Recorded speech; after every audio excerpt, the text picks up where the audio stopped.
Hold it strong. So, hold on to your hat. It's very strong. Very strong. Gotta talk to that man. Okay, thank you. Well, welcome everyone. It's 10 o'clock, so we'll go ahead and get started. I'll call this meeting to order at 10 o'clock, and this is a regular meeting of the Monterey Salinas Transit District Board of Directors of March 11th, 2024.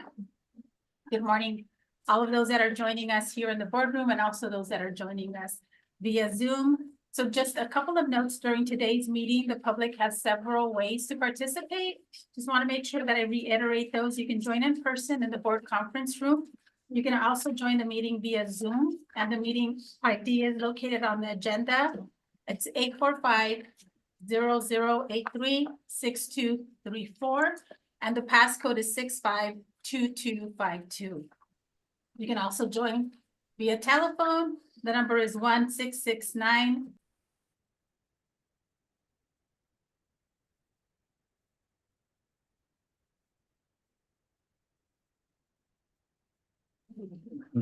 Public comments may be either made in person and Zoom or via email if you submitted your written comments by Friday, March 8th by 3 p.m. And just a few reminders again to our public speakers. MST is committed to civility and is mindful of its responsibility to protect the work environment. To assure civility in its public meetings, the public is encouraged to engage in a respectful dialogue that supports the freedom of speech and values diversity of opinion. Failure to engage in respectful dialogue will forfeit the speaker's right to participate in public comment. So thank you for your patience while I cover those items for today's meeting. So with that, can I please get a roll call? City of Carmel by the Sea. City of Delray Oaks. Here. City of Gonzales. Here. City of Greenfield. Absent. City of King. Present. City of Marina. Here. City of Monterey. Present. City of Pacific Grove. Here. City of San City. City of Salinas. We're all here. City of Seaside. Here. City of Soledad. Here. County of Monterey. Present. Okay, Chair, you have a forum. Thank you so much. So I will hand this over now to Mr. Sidor, who will review the agenda highlights of the agenda for today. Oh, we didn't. I apologize. We did not. So with that, let's, sorry if you can please Patriot. stand. Yes, we can do the Pledge of Allegiance. Director Barra, can you please lead us in the pledge? Yes. I pledge allegiance to the flag of the United States of America and to the republic for which it stands, one nation, under God, indivisible, with liberty and justice for all. Thank you. Now we will move on to the review of the agenda highlights by Mr. Carl Sidor. Thank you, Chair. Yes, among the other regular items that you see, we have on the consent agenda, the addition of a 5-year contract to continue work for federal legislative consulting with Thomas Walters and Associates. That's Don Gilchrist, to those of you who may not know. We also have a purchase of 4 Ford trucks using the California Department of General Services contract. Also, the purchase of 19 bus stop shelters from Tolar Manufacturing using the Morongo Basin Transit Authority and California Association for Coordinated Transportation, RFP. We have some appointments to the Mobility Advisory Committee to make. Here's my review of the consent agenda. Carl, are we gonna add that one item that's not on the agenda? We will cover that under recognitions and special presentations. Let's continue on the action items. We'll have the discussing the Alliance on Aging's request for free or reduced cost bus passes, Surf Busway and Bus Rapid Transit update that you'll receive now on a monthly basis. An update on the Better Bus Network and its impact over the past year, and a request to approve extension of this high school bus pass program.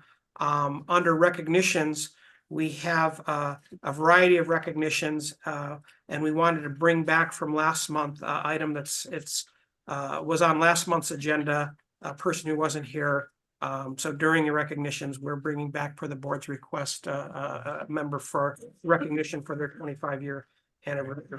That concludes my agenda. Thank you. Review of the agenda. Thank you. Great, thank you for that. So we will move on to our next item on the agenda, which is public comments. Matters not on the agenda, so at this time, any member of the public may address the board of directors on items not appearing on the agenda. Speakers do have 3 minutes. If you can please be brief and to the point. And again, just a reminder, the public is encouraged to engage in respectful dialogue that supports freedom of speech and values diversity of opinion. Failure to engage in respectful dialogue will result in speakers being muted or required to leave. As a reminder, make your public comments. If you're joining us on Zoom, please use a raise hand feature so we can recognize you. So we'll start with those that are joining us here in our boardroom. Any members of the public wish to make a public comment? Okay, seeing none, then I will get it over to those that are joining us via Zoom. And I do see there's 2 hands raised. And I see a phone number, 805-569. If you can please unmute yourself. Can you hear me? Yes. Hi. My name is Brian Rosen, and I've been very active in the rail, trying to bring the train back to Monterey. And I'm very concerned about the surf thing because it's a lot of money, $52 million altogether, including all the federal grants and state money. That's my understanding. And, people who ride buses tend to be poor people. I don't think it's going to make much difference in terms of traffic congestion. It's a rather short route, and there's only a real serious traffic problem for about 3 hours every day during peak hours. It's a lot of money, and there's still going to be a lot of stops that are not on the rapid transit route. I mean, even if the signals are aligned the best possible case, there's still going to be a lot of city traffic. I don't think it's going to be very effective in reducing traffic. I think it would make a lot more sense to put our energy into bringing the rail down, and it doesn't have to be an expensive light rail thing. It can be more like self-propelled rail cars, but I think it'll be a lot more efficient, a lot quicker, and people don't like to ride buses in general. I doubt very many of you came to the meeting today by bus. Rail is going to have a lot more less environmental impact, a narrow railway as opposed to a big bus line. And my understanding is that some tracks would have to be taken out to do this. There's contradictory things on this.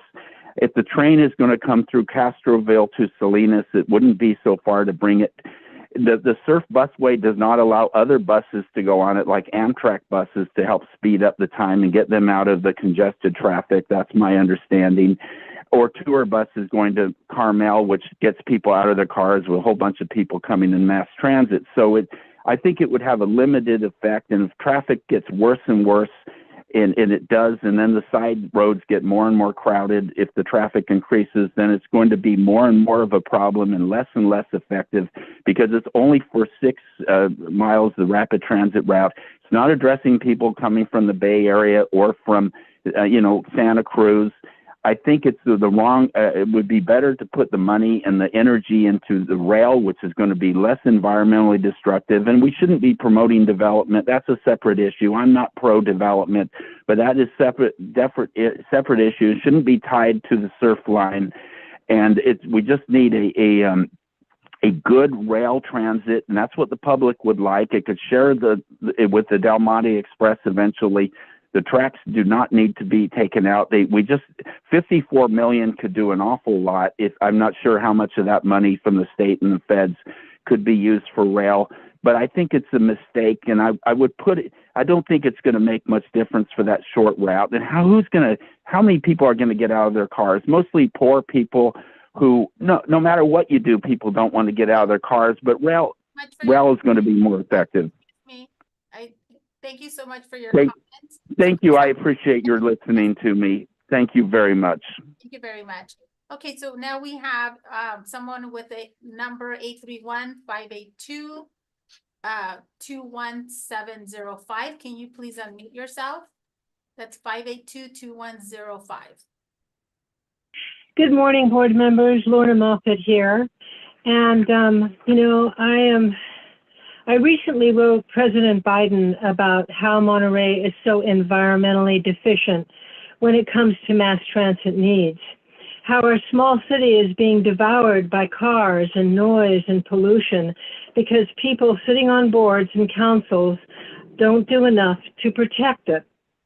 And I told him how some train tracks were being taken out to make way for bus lines that want to spend $52 million to avoid a traffic jam at peak hours only, when our bus system could use that money to improve services within the city that have now been taken away and replaced by very user-unfriendly services like Bus 24 and Bus 2, the ones I take and have been taking for years. And other people on those bus lines are also complaining. Now, last meeting, I asked planner Michelle if any tracks were going to be taken out for the SURF project, and she said yes, there would be some. And since then, at the city council meeting, when I mentioned this, Ed Smith kind of told the public that the train tracks would be preserved. And Todd from TAMSI also states online that the train tracks will be preserved. So we're getting mixed signals. And I was also told that the SURF project was only going to cost $3 million. But in fact, now I find that it's going to cost $52 million. $52 million for peak hour traffic only? For people that generally don't want to get out of their cars? This is the most insane proposal that we've come up with yet.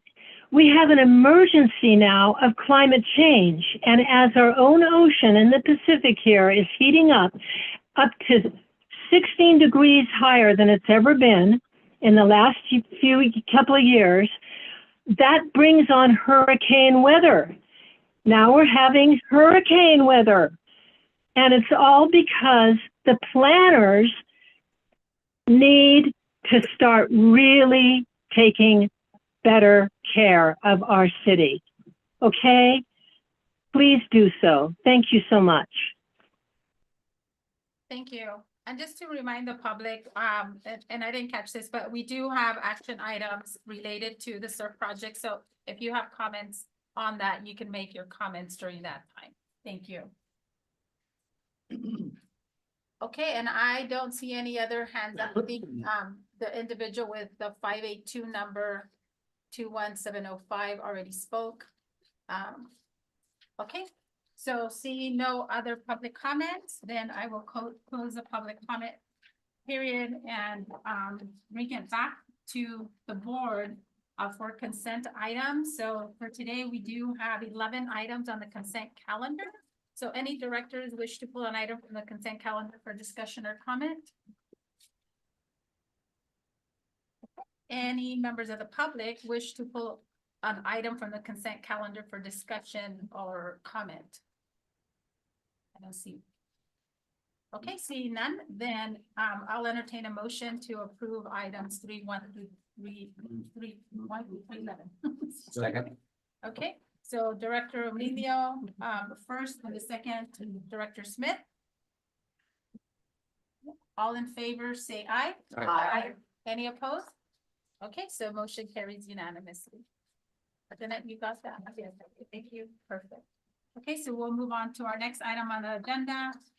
Public hearings, we have none. So we'll move into our action items. For today, we have 4 action items, and I'll move into our action item number 1. Select an option to support the Alliance on Aging request for free or reduced cost bus passes, and also send this over to Mr. Norman Tutubiki. Thank you. Appreciate it. 49. Thank you. That's right. Thank you, Chair. Appreciate the opportunity. Board members, thank you for being here as well. I'm Norman Tuitabuki. I'm your Chief Operating Officer. I'd like to refer you over to page number 49 in your packet. And this is in regards to selecting an option to support the Alliance on Aging's request for free or reduced cost bus passes. So just to summarize, back in December 2023, we had a representative from the Alliance on Aging come to this board and request funding to purchase more passes. Staff has analyzed their request. We looked at a couple of things. First, we looked at TAMC's Measure X. And we also looked at Measure Q, which is directly operated and received by MST. And before you, we have two options that we'd like you to consider after discussion and for adoption. Number one is that staff create and draft a letter for your approval, signed and approved by the board, basically saying that we would like TAMC to approve the purchase for bus passes with Measure X funding. The second option is to revise MST's fare policy to include human services for the group discount passes that we have as part of our discount group pass program. And then thirdly, I just want to remind you that we have received an email from the Alliance, and they are asking this board to adopt option number 2. So in front of you, you've got two options. Option number 1 for a support letter drafted by MST. And then number 2 is to revise our fare policy. And then again, just a reminder, we received an email from the Alliance on Aging about a week ago, asking this board to adopt option number 2. So I'm there for any questions that you might have. Thank you for that. So let me first take it out to the public to see if there's any comments on that, and then I'll bring it back to the directors. Do we have any comments, any public comments on item 5-1 from those joining us here in our chambers? Okay, those that are joining us via Zoom. I do see there's 2 comments, 2 hands raised. Mr. John McPherson, if you want to unmute yourself, please. Yes, thank you very much. John McPherson, Executive Director of the Alliance on Aging. I did submit public comment on written form, but just wanted to, number one, thank you all for such a quick review of this request, and I'm available for any clarifying questions. Thank you. And then I do see another hand raised.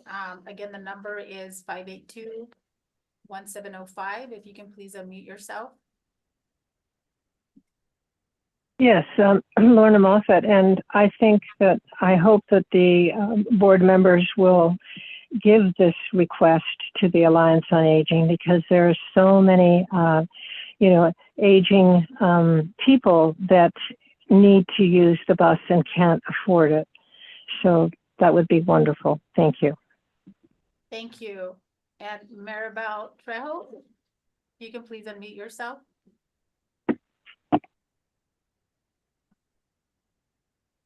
Good morning, everyone. I'm Maribel Trejo. I am the transportation coordinator with the Alliance on Aging. And I'd just like to speak on the seniors' needs. I work directly with the seniors who benefit from our bus passes on a regular basis. And just to emphasize on past comments, most of these seniors do live on a fixed and low income. They're surviving off of their Social Security. So with our little support that goes on a month-to-month basis, assisting them in saving a few dollars here and there makes a big difference on their monthly budget, whether it's for food purposes or being able to cover a medical prescription, or any other need with regards to their daily lives. Because our support is limited, we do provide between 2 to 3 one-day bus passes. We feel that, there are many other days throughout the month, each month, that they are required to make personal outings and pay for out of pocket, whether it's one way or round trip. Essentially, they're paying a 1 day's worth bus pass to cover their trips. So in order to further support our clients and to remain as close as possible to our mission, we would like for MST to, give us the support that is necessary in order to continue to provide our support to the MST transit system with regards to ridership. All of our clients are very grateful, and they mention it regularly, how they appreciate that we have this level of support for them. And even though I feel like it's something small for them, it's something really big. Thank you. Thank you. Now, we have, number 596, 596-92837. If you can please unmute yourself.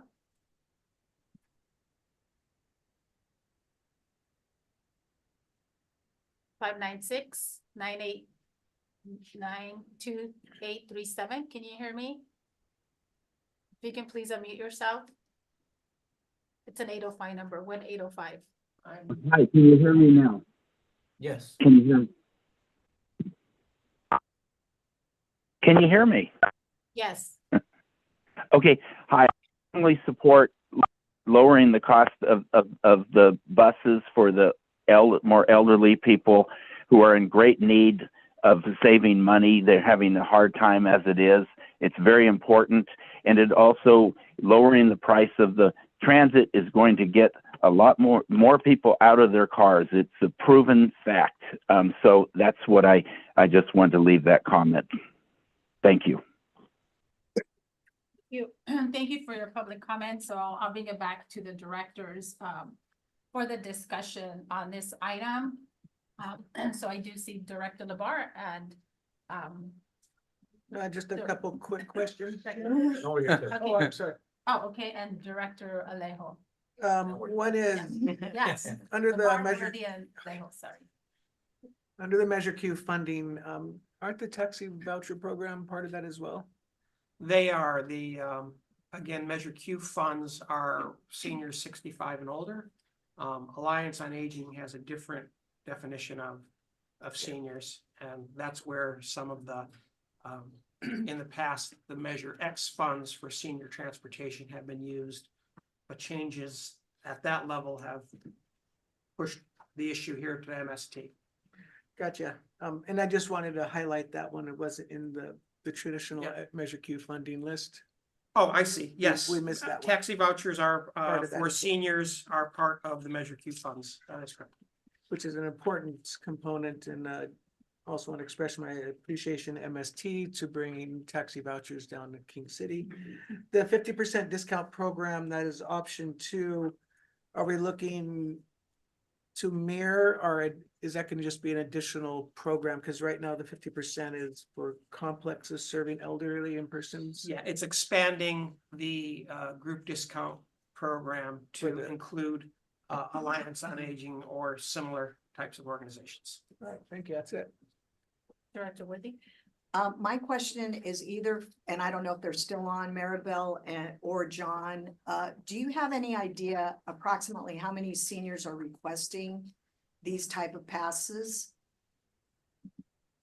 Yeah, can you, as I mentioned in my public comment, back in December when I first visited you, our peak was about 400 per month.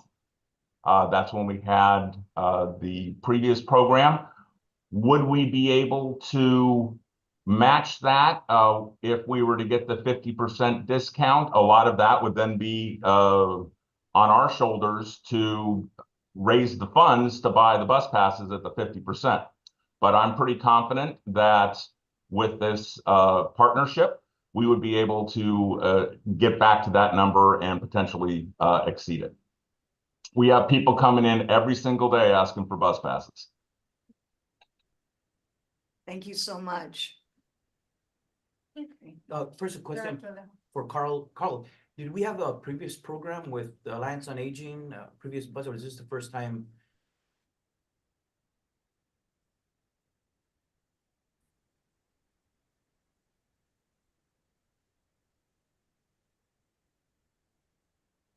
What the heck? They I'm broke.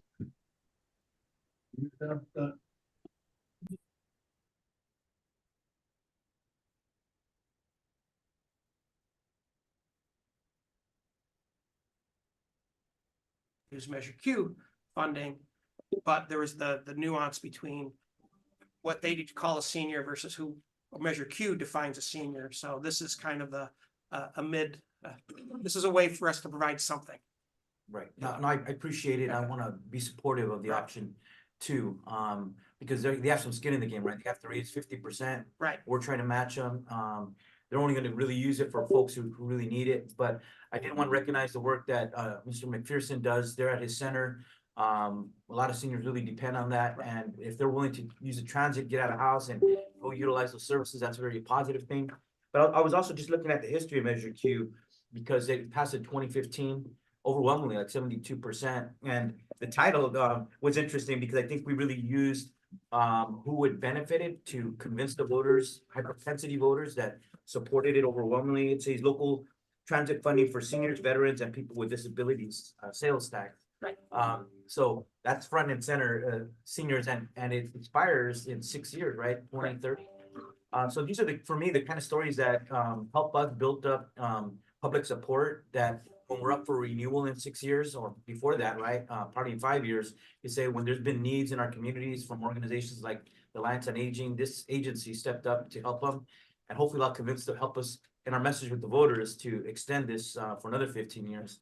But this would be goodwill, and I think would serve us well in the future, and definitely for the clients at the Alliance of Aging.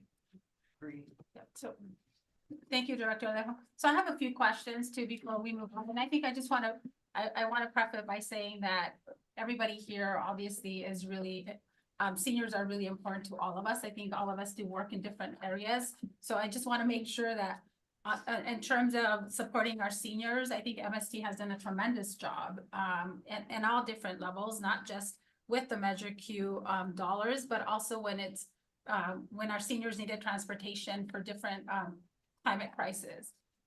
MST was there. I think my question is more in terms of the TAMZ dollars, because we do have before us that this program was funded before with Measure X money, and there was a change in the definition, and I'm really unclear in terms of what changes the definition of a senior, that the committee no longer is able to fund them when they were funding them previously, and when the dollars through the Measure X, as Director Alejo mentioned, was specifically for seniors, and there was that Regional Safety Mobility Walkability Measure X program that allocated 15 million over 30 years.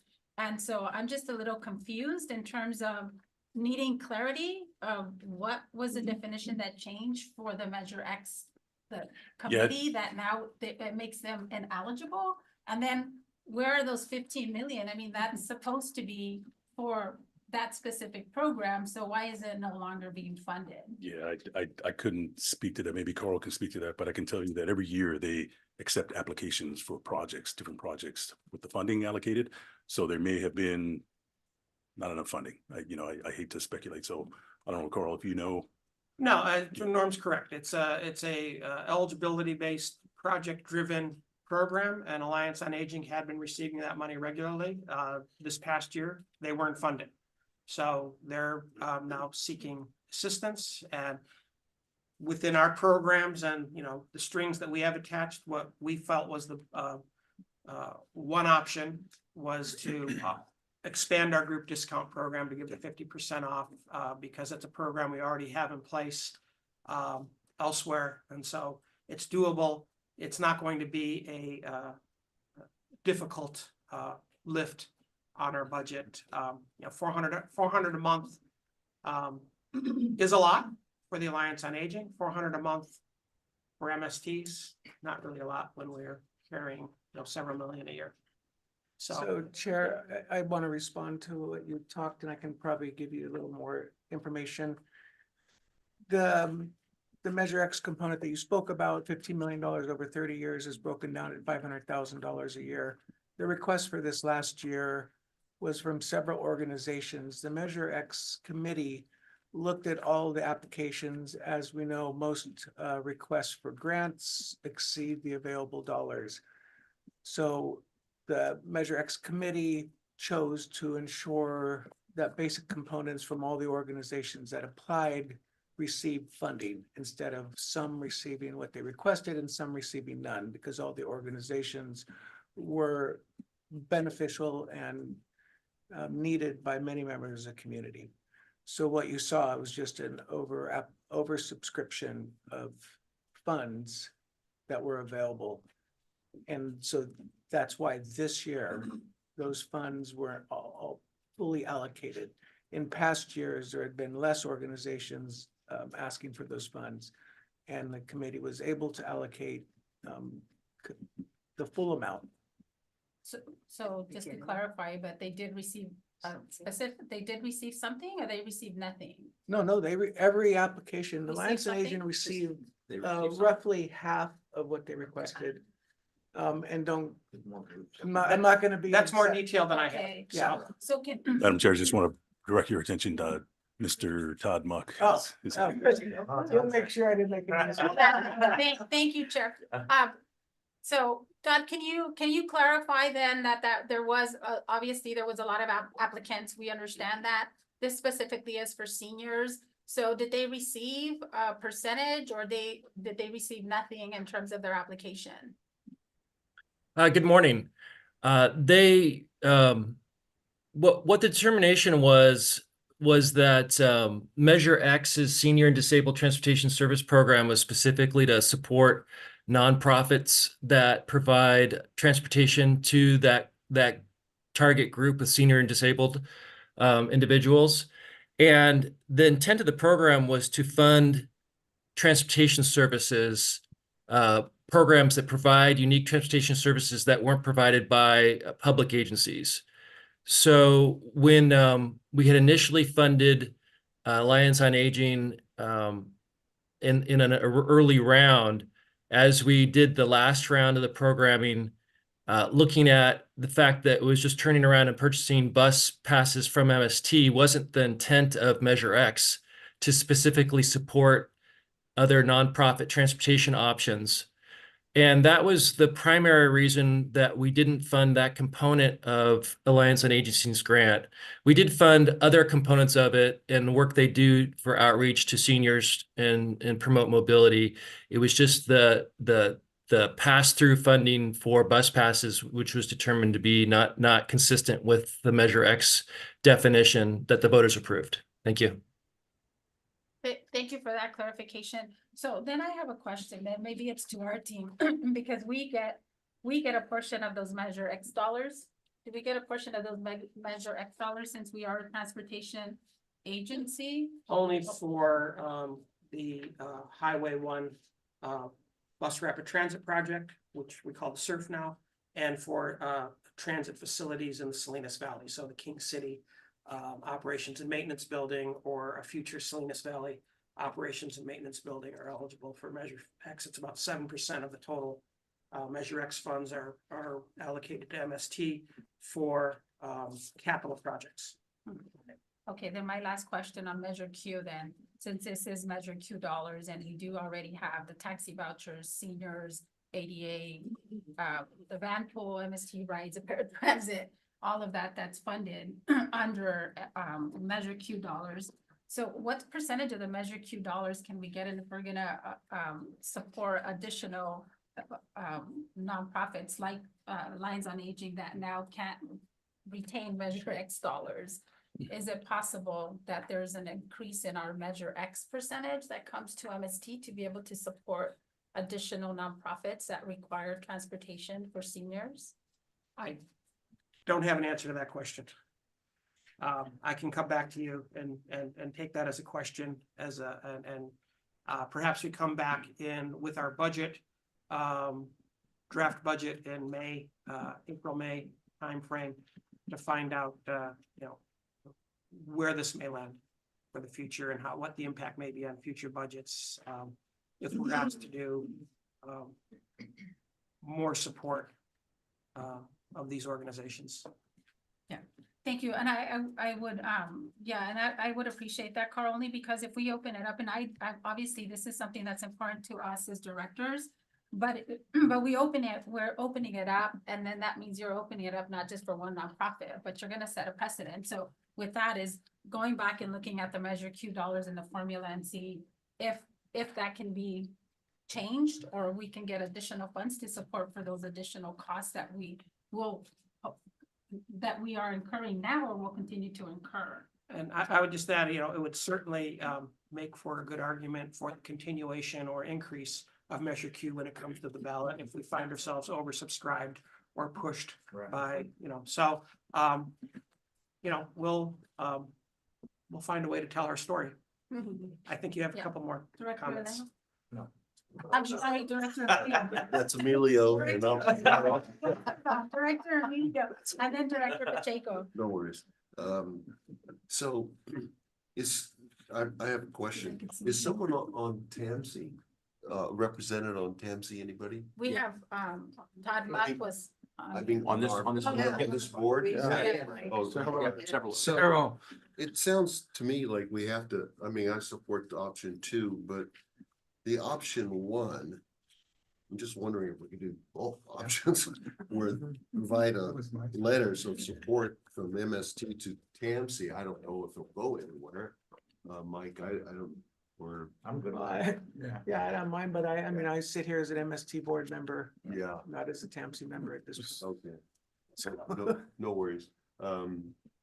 It just seems like, you've gotta, I don't understand why you don't have why not do option 2, but provide a letter of support to MST, to TAMC.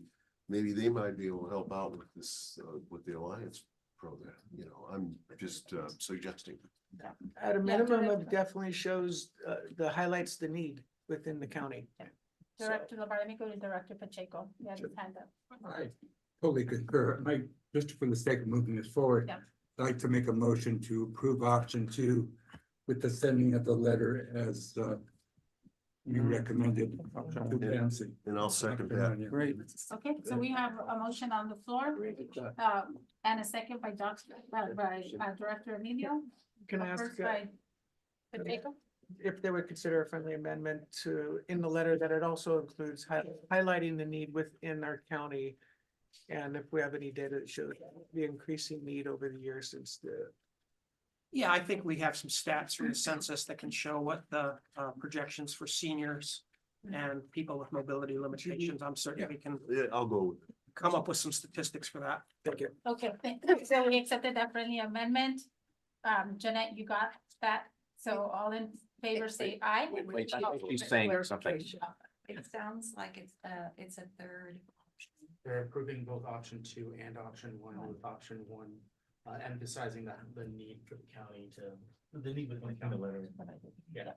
Okay, we got it. I'm sorry, I just have a question. So with option 2, that'll take place immediately. And then will we just wait to see if we hear anything more, or do we wait on option 2 until we hear something from TAMC? I'm just wondering about the time frame. I like that. Chair, may I opine in that? I think that, to me, it says option 2 is what this board is executing, but the letter to TAMC would be a next year consideration because the Measure X committee is an annual recommendation to the full board of TAMC. So it sounds like if that is in the form of a letter and an education piece, there's an ask, that wouldn't happen until next year. Okay, so yeah, and just to clarify, option 2, if we're approving that, does expand the group discount program 50% of the monthly GO passes by adding the nonprofit human service entities such as Alliance on Aging. And this was my only concern about, we're opening it up not just to Alliance on Aging if we want to be inclusive, so it's going to be to any nonprofit. So the importance of really looking at Measure X dollars and Measure Q dollars to be able to absorb any additional. So thank you for that. So do you have a clarification, or can we? No, it is a clarification on what you just said. Yeah. It's nonprofit human services, right? There are nonprofits that could be not fall in that. Correct. Right, so it's But nonprofit human services. Nonprofit human services, that's what's stated in our board agenda. And so those could be Alliance on Aging, or it can be other nonprofit human services that we have in Monterey County. Okay, so are we good with that? Okay, perfect. So now we're ready to make a motion. All in favor, say aye. Aye. Any opposed? Okay, motion carries. Thank you. Thank you. Checkful. Thank you. Okay, so we'll move, yeah, thank you. One down. Yeah, we'll move to the next one. Okay, the next is item 5-2, Agencies should be helping. and that's receive an update on the Surf Busway and Bus Rapid Transit Project, and I'll turn this over to Mrs. Lisa Reinheimer, and it's on page 53 of your packet. Thank you, Chair and members of the board. Lisa Reinheimer. I'm the Assistant General Manager for Monterey Salinas Transit. And I am here this morning to give you an update on the Surf Busway and Bus Rapid Transit Project. I've updated the report as an attachment, and this is what you'll see every month. So I wanted to keep it kind of consistent going through. So some of the highlights I wanted to share with you today are that our construction management oversight consultant contract was executed, and we're gearing up and consulting work has begun. And in fact, we have our project manager, Constantine Politis, who is here. Today, you'll be seeing a lot of him over the next few years.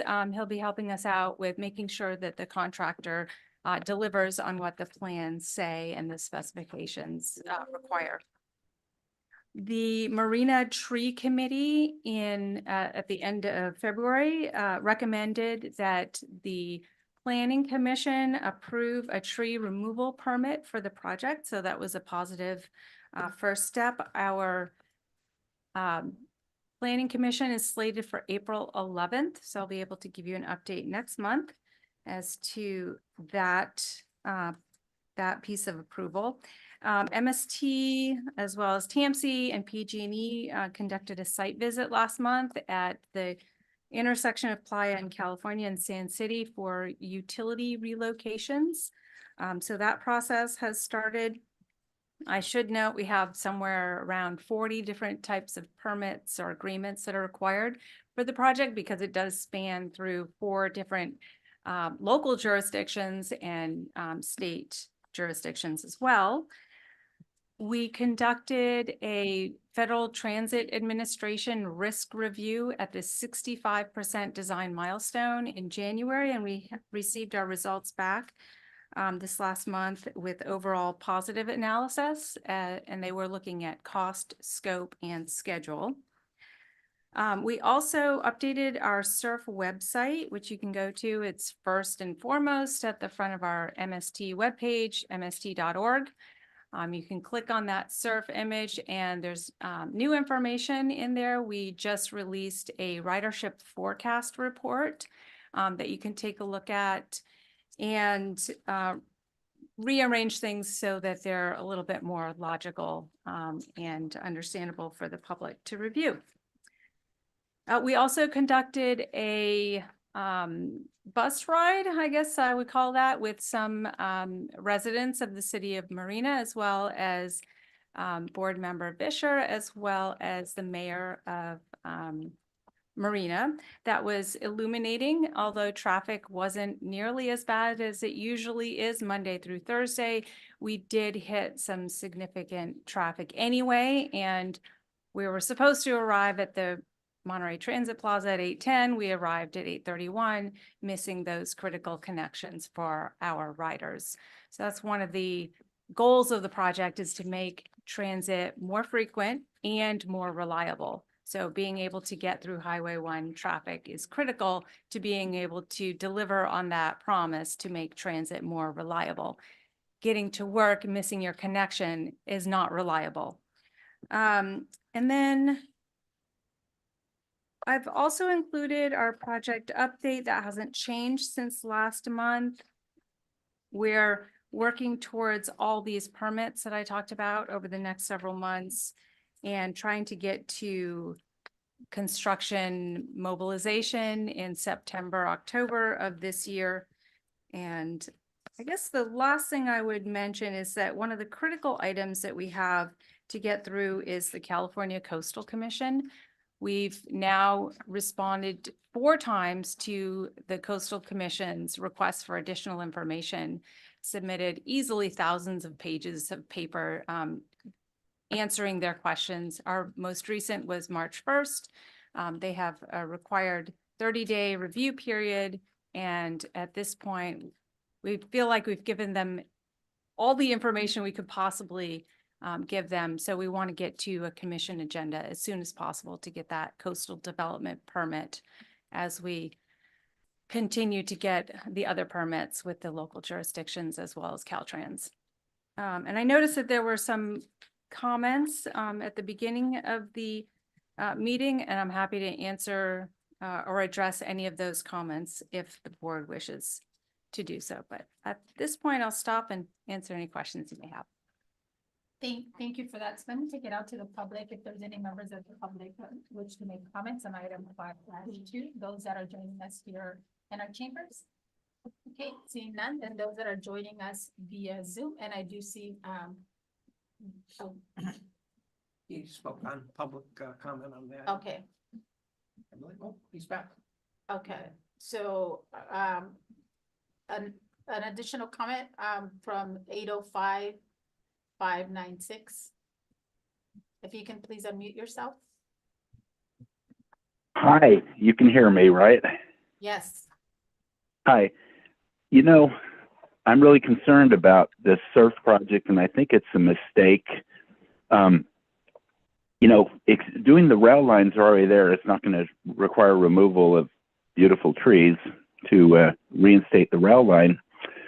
You know, most of the people who take the buses are low income. I think there's about 8,300 people taking MST every day. There's a lot more cars than that. I don't think it's going to make much of a difference in traffic congestion.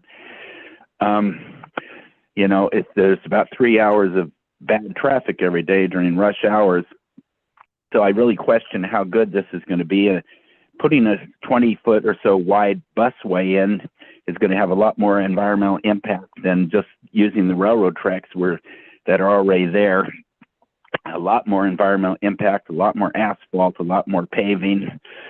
Apparently, you're not allowing other bus services that reduce traffic, like Amtrak buses or tour buses taking people to Monterey or Carmel to share it. That would be more of an incentive to use mass transit if they were allowed to share it too.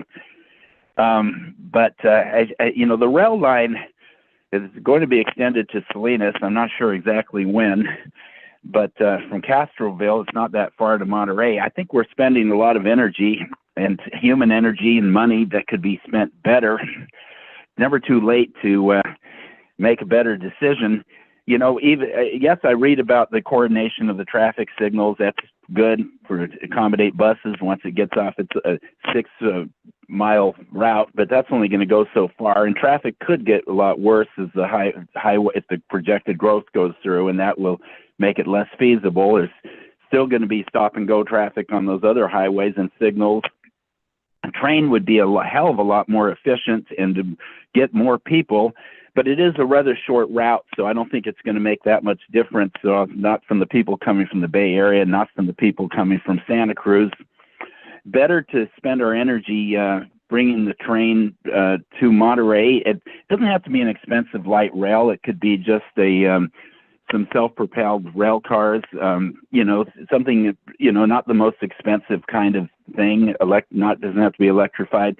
I don't see why you're not going to allow other bus services like to share the lane, and apparently, and I think it's a mistake. It's going to, you know, it's a lot more environmental impact putting in a big wide, you know, busway there. It's going to be unsightly. It is so much asphalt already there. We're not going to have much of a net impact if we just use the existing track. Part of that's double tracked, and there's inconsistent. Thank you for your comments. I appreciate it. Yes. Thank you very much. I appreciate it. So we'll move on to, and I think it's Mrs. Moffett again, 582-21705. Yes, I have a couple of questions and a comment. How many trees do you plan to take out? Yeah, can go ahead and do your questions and your comments, and then we'll come back and have Okay, great. And then how much of the train tracks will you take out? Because at the last meeting, I was told by the planner, Michelle, when I asked that question, would train tracks be removed for the surf project? She said, yes, there would be some. So what is that some? And I'm hearing from Ed Smith that that is not the case. So we have some mixed messages here, and my comments I can do now. I'm, again, horrified that $52 million is going to be spent on such a small, inefficient way of transporting people. you could make a bus line on the side of Highway 1. There's enough room that you could do that where only buses could go. And that would eliminate some of that grid traffic during peak hours. So I think this is a project to expand development in that area. And this is an excuse, and the fact that there is supposedly no environmental impact. Our trees are about the only thing that sucks up enough carbon to alleviate this greenhouse effect that we're all facing now. And the oceans aren't doing it anymore because they've absorbed as much CO2 as they can. So we're in an emergency situation. And if you brought down the train, which people love to take, or just put the train on that 6 miles, people would take that. And for me, who as a citizen who voted for Measure X, trusting that our directors on these committees would do the right thing, and then here you are spending all this extravagant money. It's like a mink coat. On a transit system that's not even going to work because people don't like to take the bus. That's a fact. And if we are going to take the bus, we don't want to have to get off and then take another bus. And then sometimes that other bus is late or this bus is late, and then we're stuck for another hour. And that's something that's not being told. And I've had that situation happen to me sometimes. And it's just the most annoying thing, especially when it's in the rain and the cold.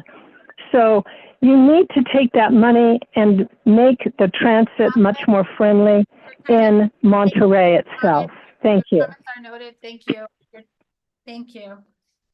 Okay, so I don't see any additional comments, and we'll close the public comment period and bring it back to the directors for any questions. So Director Emilio? Michelle, the SURF project has been going on for, well, I've been here a little over 5 years. It's been going on this long, correct? Yes, And more. A lot, yeah, even before my time, right? And just looking at the project update, many of these funds, such as I'm just picking one here, it's from earmarked from Senator John Leard. A lot of these funds are all being earmarked for the project, right? Correct. So right now, according to the thing, it's 78 million earmarked from, for example, TAMC, Measure X funds, and so I just wanted to point that out. Yes, that's correct. All but 852,000 of Correct. the 78 million is specifically set aside as an earmark, a grant only for this project.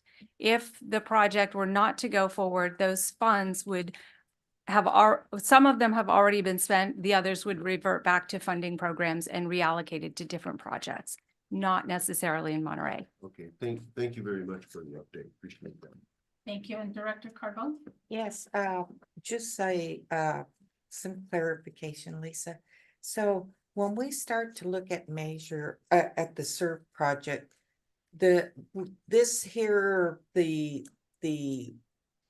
thought of going along the railroad right away was because, if you could enlighten me, it was because there is not enough room on Highway 1 for a bus to travel on the shoulder. Is that correct?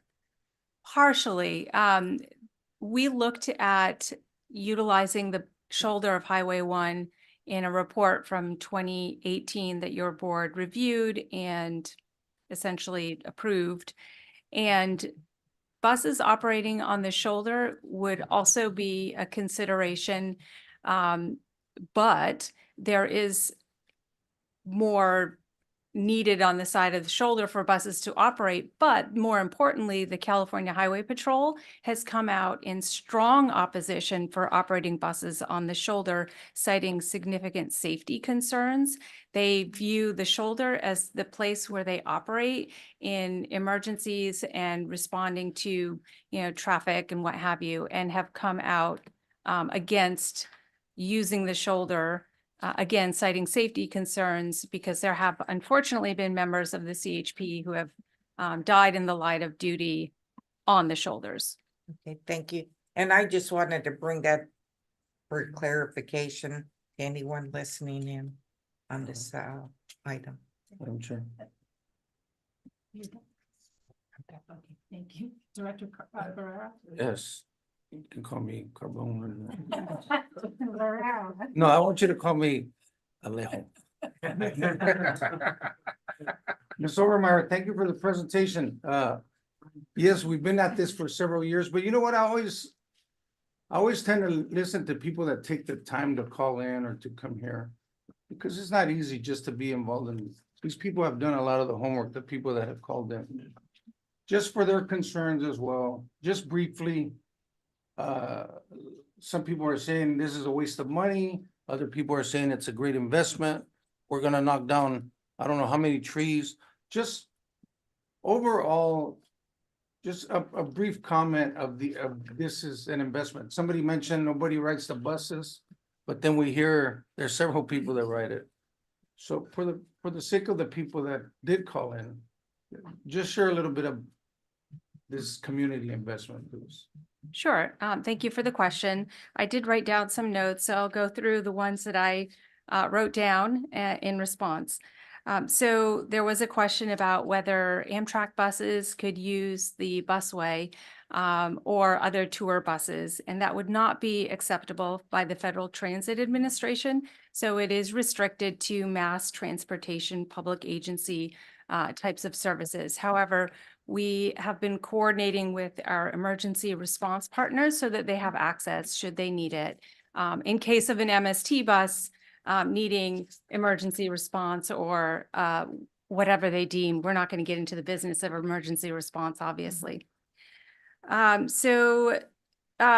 said that it's a short route, and this is a common misconception that people have about the Surf Busway project. So the actual infrastructure construction component is that short 5-ish mile segment within the rail corridor, but the actual buses that will be operating on it are our fourth longest line in our system. It's the line 20. It starts in Salinas at the Salinas Transit Center. It will continue on its existing route through Marina and then jump on to the busway, the new roadway component for buses only, connect to a new 5th Street station in the former Fort Ord on property that MST has owned since 2003 as part of the whole Fort Ord transfer property process, and then continue in the rail corridor to Sand City and then on its regular existing routing into downtown Monterey. So the bottom line, it's a 1-seat ride from downtown Salinas to downtown Monterey, consisting of 19.5 miles in total when the buses start operating. So that's one thing that was noted in one of the public comments. The trees, that was a question. I'm going to speak specifically to Marina because I have that information right directly in front of me. Sand City, there are a few trees, but far fewer than in Marina. So there are 92 trees that will be needing to be removed. We originally started with 123, but after careful design and redesign and considerations, we were able to reduce that number to 92. We do have quite a few invasive species as well, 28. So those would be the Torrey pines, acacias, and eucalyptus trees that are being removed, and we are replacing them at a 2-to-1 ratio. So we're removing 92, we're adding in 123 trees that are specifically in Marina's identified acceptable tree list, as well as identified from the Marina Tree and Garden Club.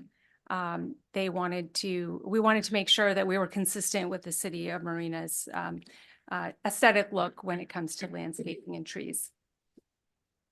Let's talk about the tracks. So yes, there are 5 specific locations where tracks will either be removed or covered up. And we needed to do that for several reasons. One is there's a bridge structure column at 8th Street that we didn't want to impact. We would be talking tens of millions of dollars in impacts to a Caltrans bridge that we didn't want to have that impact on the budget. There are other locations where we need to be able to get into the busway and out of the busway into existing mixed flow traffic. So we had to impact it there.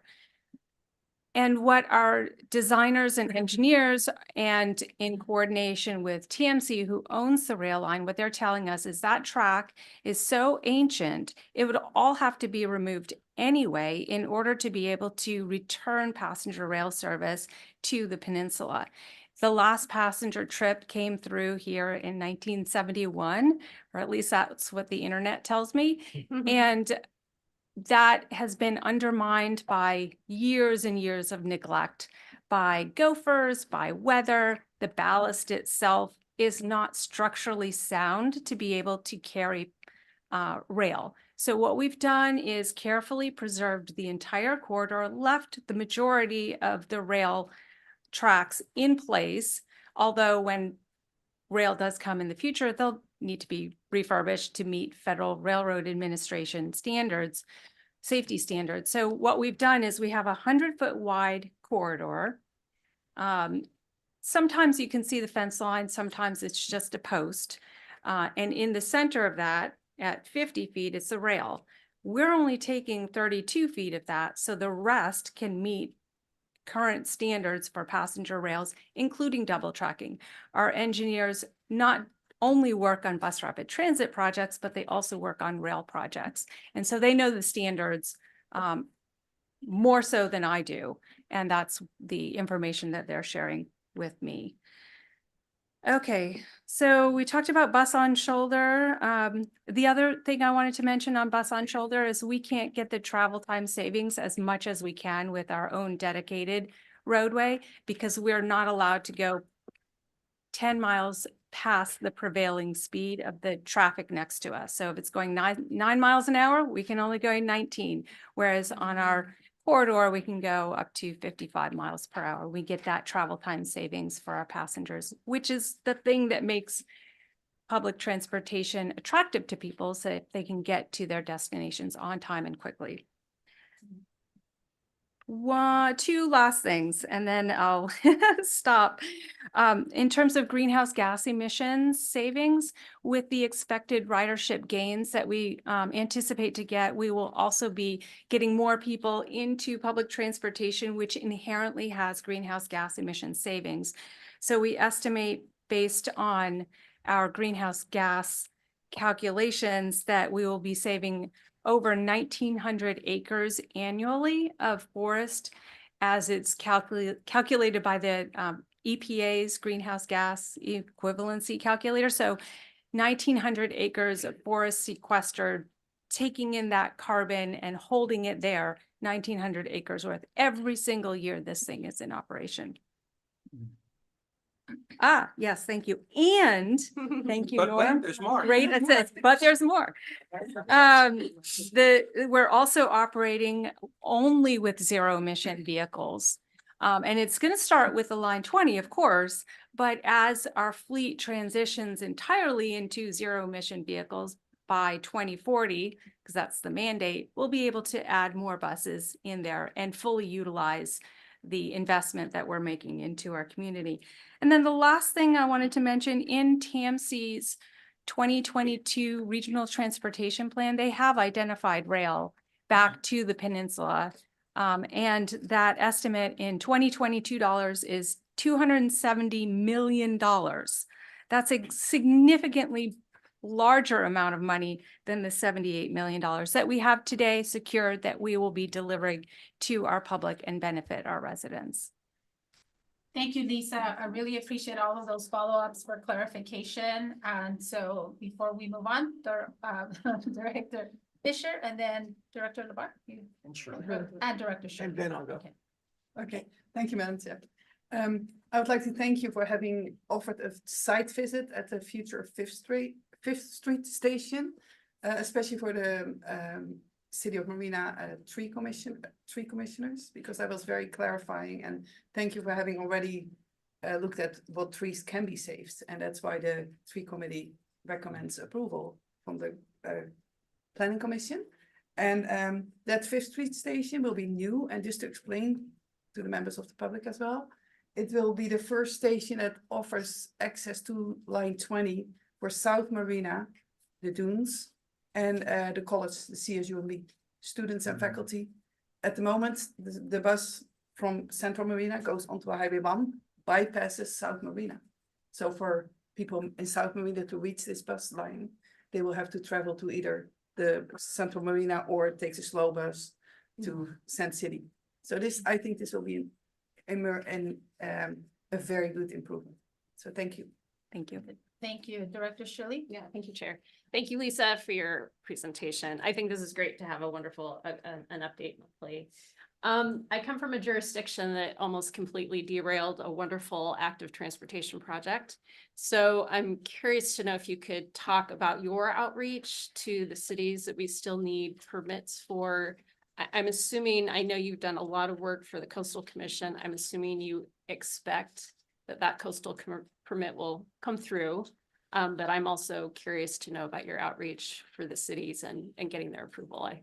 It's super important. Oh, absolutely. Yeah, no doubt. We've taken a very holistic approach to our outreach, trying to reach as many people as we can. Sometimes that isn't always successful.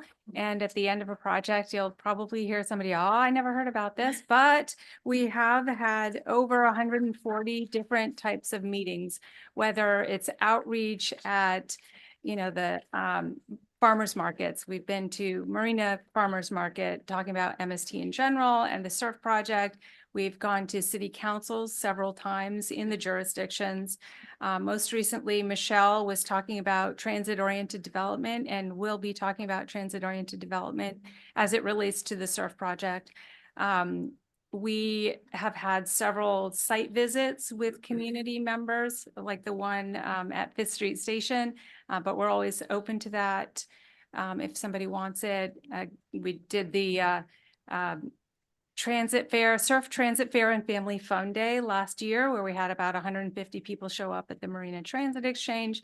And we continue to take an approach of the more we're out there, the better. And we're always willing and able to answer questions. And if you want us at any of the events that you're at, we're slating the Sand City Night Market in April.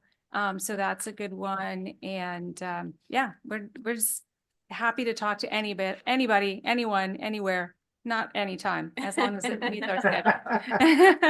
Thank you, Lisa. Thank you. Yeah, then we'll go to Director LeVar. I just wanted to thank you for the presentation and really appreciate the clarification on the track removal portion. These are small segments, and then further clarifying that there is actually major improvement needed for actual rail service. And also highlighting, because it has been many years, I've been here, I think, too long, but remember how well you coordinated with Tampsey on this project, ensuring that these projects could coexist. And I thought that was something sometimes gets lost in translation, but the opportunity for both things to work together harmoniously and further reducing emissions. So thank you. And I would say too, if you don't mind, it's not just harmoniously, it's symbiotically. And later when the rail comes, bus rapid transit supports rail and rail supports bus rapid transit. Thank you, Lisa. Thank you for that. And thank you for all the comments. I have just some final comments, and I just want to make sure that people do know that people do take the bus at this, we just approved additional vouchers for seniors. And from my understanding, what I heard from Alliance on Aging is they disperse 400 vouchers per month for seniors. So people are taking the bus. And it is needed in our county. So I just want to clarify that. Lisa, I know obviously a lot of this was discussed in terms of environmental impacts. We have completed the environmental impacts report. I mean, that was really lengthy, and there was a lot of different mitigating factors that went into that environmental impact report. So a lot of what's being discussed now, I know those are discussions that were already in our environmental impact report. And my last comment, just in terms of some of the costs, because there was some additional under the risk portion, restarting the conversation with Sand City and then the 300,000 that's already been incurred for responding to the Acosta Commission. Are those additional from the already budgeted amount, or are they included within that budget amount? They're included. Okay, okay, perfect, thank you. Okay, so if there is, so this was just an update. An update. Just an update. And Thank you, for everybody, the your comments. for the trivia folks out there, December 2003, that was the first meeting held on bus rapid transit in the Monterey branch line, held at the Embassy Suites. 2003. I handled the AV. Chair? Great, yeah. so- Chair, just one brief comment. Thank you, Lisa. Very good. 30 years ago, I did landscaping with railroad ties. And I'm now facing with having to replace them. So I don't know what it is, but some members of the public believe that a railroad tie is forever, and it's not. As there's a saying in my business, we all communicate, but few listen. And I'm only saying this because I've been approached several times and quoted a few times. And I think Lisa laid it out very accurately. Yes, some track will be removed. I'm committed to the Measure X, which helped fund the MST surf line. And it is hugely important that we continue to look at that there is the possibility of light rail still reserved, preserved, and still in the plan for TAMSI. And I also serve on the TAMSI Rail subcommittee as well as a TAMSI board member. So I just wanted to say thank you for all those who made comments today.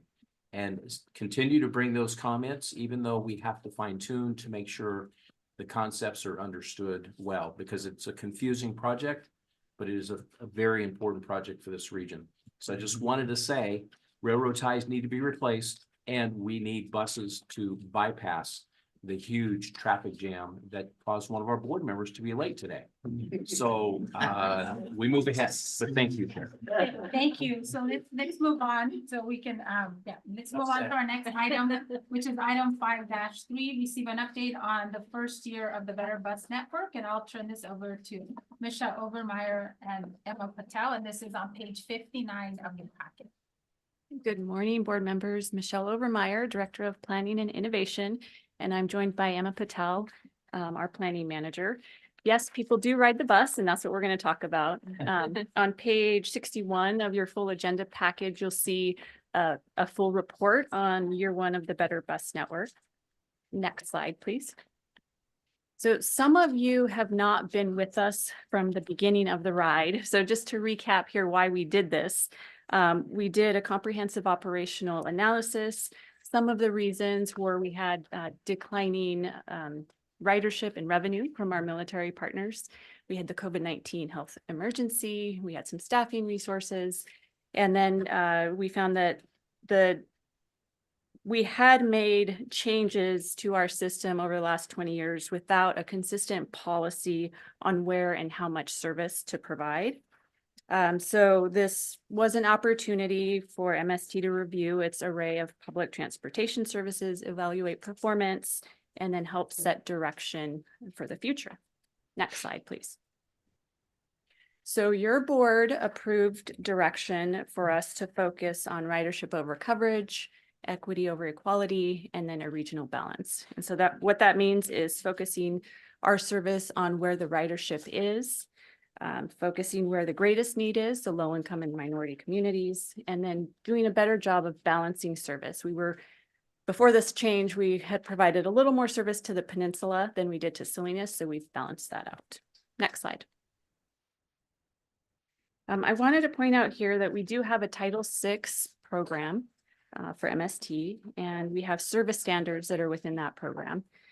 And what we're seeing here is that with the first year of the Better Bus Network, our service targets for access within a half a mile of fixed route service have been exceeded in these different areas. So we're looking at, our target was that 50% of all county residents are within a half a mile of fixed route, and it's actually 75% with the Better Bus Network. Let me show what happened here. Can they still hear us online? I can hear you, but depending on how long the power's out, battery backups will only last so long. Okay, talk fast. Okay, so we've exceeded our targets for providing access to individuals in the county. And I think the next slide is where I'm going to hand it over to Emma to jump into more of the data. So in the first year of the Better Bus Network, ridership increased by over 25%, and we saw more than 2 million passengers. The most popular routes are lines 41, 20, and Jazz B. The most popular boarding locations are the Monterey Transit Plaza, Sand City Station, and the Salinas Transit Center.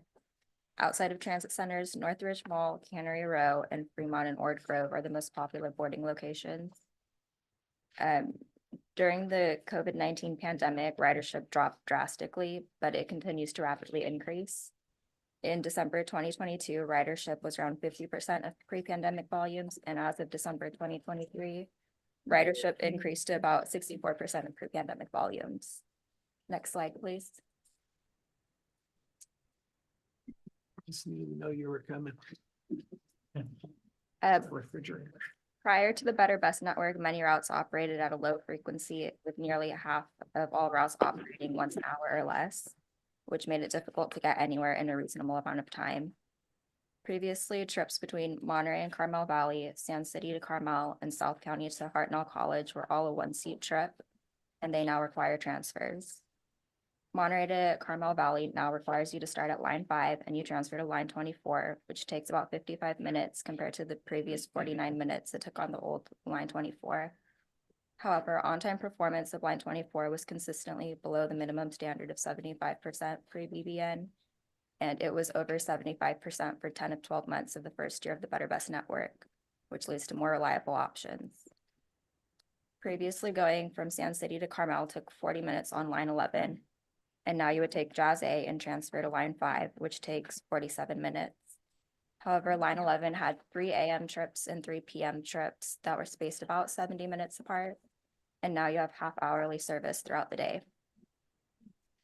South County to Hartnell was previously a one-vehicle trip on line 23, whereas now you would take line 23 and then either take line 20 and walk to campus, or just walk to campus, which ends up being about 10 minutes shorter than pre-BBN, although there isn't service directly to Hartnell at this time. Next slide, please. In the first year of the Better Bus Network, ridership on line 1 increased by 15%, and the most popular boarding and alighting location is the Monterey Transit Plaza. There are an average of 44 boardings and 35 alightings at Monterey Transit Plaza on line 1. And line 1 is also a very popular route for transfer requests, with 23% of passengers requesting transfers. Next slide, please. Ridership decreased by 63% on line 24 compared to the pre-Better Bus Network. However, routing also changed significantly. Instead of beginning at Monterey Transit Plaza, which was the most popular boarding location, line 24 now begins at Carmel Rancho, and line 5 begins at Monterey Transit Plaza. Line 5 also serves Carmel 6 and Mission, which was one of the most popular stops for both inbound and outbound trips on the old line 24. If you combine ridership on lines 5 and 24, ridership has increased by over 100%. Next slide, please. Ridership on line 20 has increased by 36%, and the most popular boarding and alighting location is Salinas Transit Center. There are an average of 196 boardings and 190 alightings daily at STC.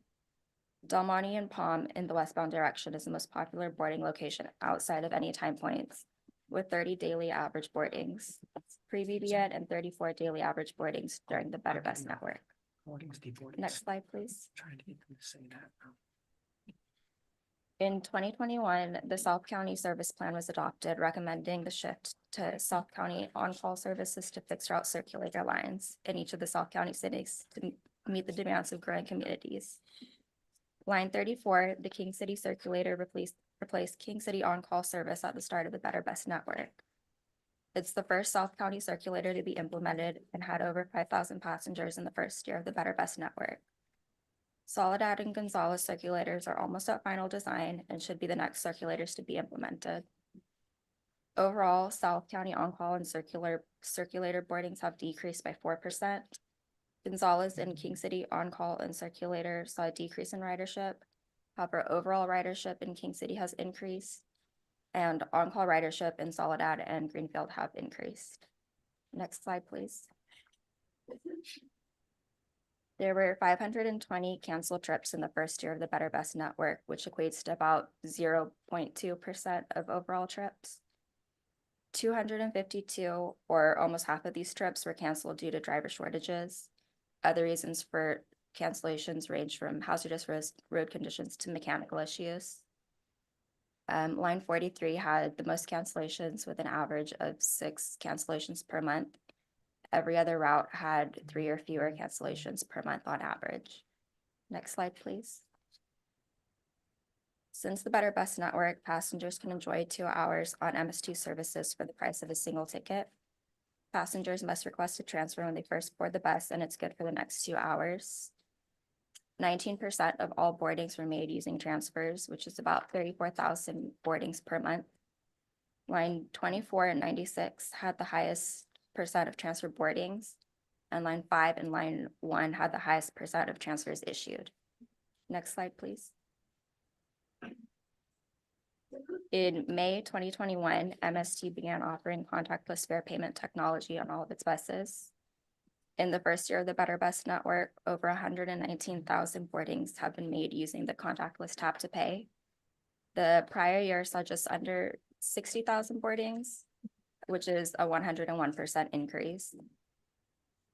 Lines 25, 41, 23, and Jazz A and B have the highest usage of tap to pay, and about 37% of unique riders hit some sort of cap each month, and about 23% of trips each month are capped. Next slide, please. There have been over 58,000 van pool passengers in 2023. In December of 2023, there were 23 van pools, which is the same number of van pools when we began in October of 2022. The number of van pools running each month varies slightly, and there are usually 20 to 23 van pools each month. About 43% of trips take place in the Monterey area, followed by San Jose and Salinas. These van pool trips go as far north as the San Francisco and Oakland area, and as far south as the Arroyo Grande, Grover Beach, and Pismo Beach area. That's all. Any questions? No, thank you so much for all of that information and all those detailed reports. So I just, for me, it's highlighting again the need for bus transit in our area. So thank you for that information. So let me take it out to the public, see if there's any comments from our public, and then I'll bring it back to the directors. Any members of our public that are in our chambers? Okay, seeing none, then I'll take it to those members of our public that are joining us via Zoom. Okay, and I do see, if you can unmute yourself, and I didn't catch your name, but area code 805-596. Brian Rosen here. I'm concerned about, you can hear me, right? Yes, we can. Okay. I'm concerned about the ridership. It would be nice if, I'm reading that it's 8,400 riders a day on weekdays, and apparently even less on weekends. And it's a drop in the bucket compared to how many people are riding automobiles. I don't know how many that is. It would be nice to know, but it's a hell of a lot more. So it's making a very small difference, and it's mostly low-income people. But I would like to suggest that I used to take Highway 24 to Carmel Valley. Now it's too inconvenient. And it couldn't have been that bad of a route because it lasted in the form it used to be for many, many, many, many years. So it must have been rather successful, but it's been discontinued, and now you have to make a very inconvenient transfer as it was being spoken about. But the people who are riding the buses are almost all low-income people who are going to ride the buses no matter what. I think we're exaggerating things if we're saying it's going to make that big of a greenhouse emission as the number of cars keep increasing, and most people are taking automobiles. So I just wanted to make that comment that I think better bus routes would be a good idea. Reinstating Big Sur, I believe it's been canceled for now, and certainly Carmel Valley needs to make a comeback. And to really get better bus service, probably have to lower the prices, because that will make a big difference. Anyway, that's just the comment I wanted to leave. I wish it was more than a drop in the bucket of the total ridership. I doubt how many of you took the bus to the meeting today. I'd like to know. And thank you very much for listening to my comment. I appreciate it very much. You have a beautiful day. Thank you. Thank you, Brian, for those comments. Any additional comments? Okay, seeing none, then we will close our public hearing and then we'll bring it back to the directors for any comments or questions. Director Labar. Just a couple clarifications. I know when we went through this whole process, some of our goals were to increase frequency, because all the data points that more frequent trips, more reliable, and will increase the transit options. But I was expecting to see the total times decrease consistently across the board. But additionally, it was also shortening those connection times.